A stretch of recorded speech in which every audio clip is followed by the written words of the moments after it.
Good morning, good afternoon, however this video finds you. My name is Michelle, and today I'm going to be going over an elementary social studies lesson. I'm going to be talking about Christopher Columbus. This is the man that discovered America in 1492, so it was a super long time ago.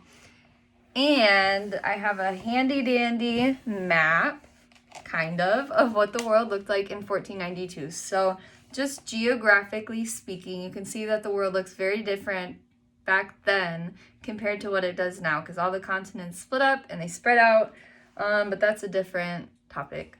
So this is where Christopher Columbus started off. He started off in Spain. He intended to end up somewhere over here, so he could find a faster route to move goods to India, China, Japan, and just kind of increase trade altogether.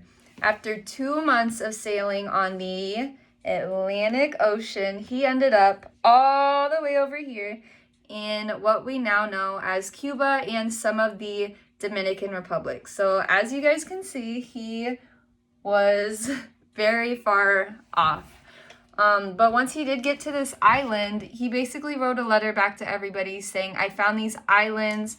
The people are submissive to me, which means that they are doing whatever they are told, even if the tasks they're asked to do are not great and the way they're being treated overall isn't great, they still did them.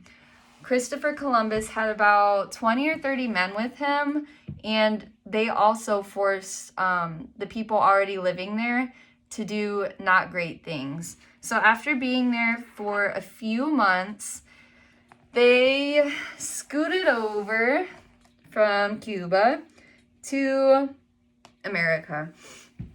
And people were already living there. They're known as the Native Americans. And that's why a lot of people say that Christopher Columbus didn't really discover America because it wasn't anything new. It was just new to him and to his country, but there were already people living there, like I said, the Native Americans. So whenever Christopher Columbus and his men got there, they continued the trend of not being very nice to the Native Americans, forcing them into slavery, which ultimately caused a lot of war because those people that ended up being slaves lost all of their human rights. They just weren't treated well. If somebody's telling you to do something and they're not being very nice, you're probably not going to like it very much, right?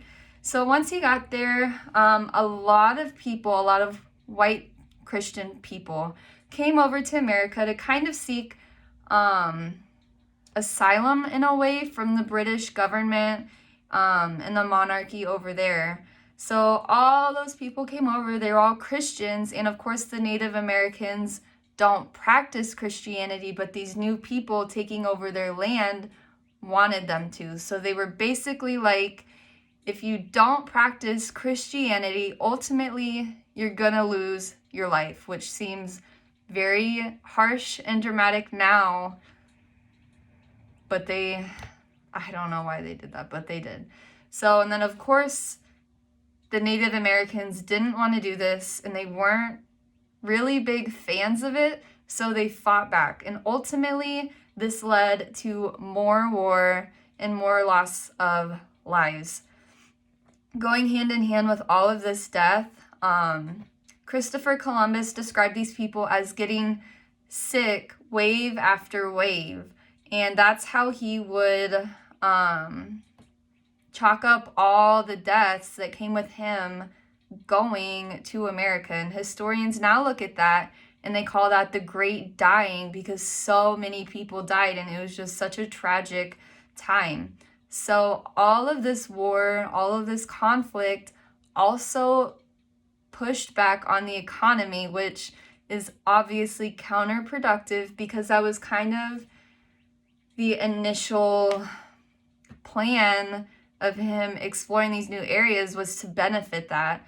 But if all these people are dying, everybody's constantly fighting, the land is being destroyed, there's not many products that are going to be put out. And with all these people dying and nothing being put out, it of course created an influx of more people coming, because it was almost just like there was endless job opportunities.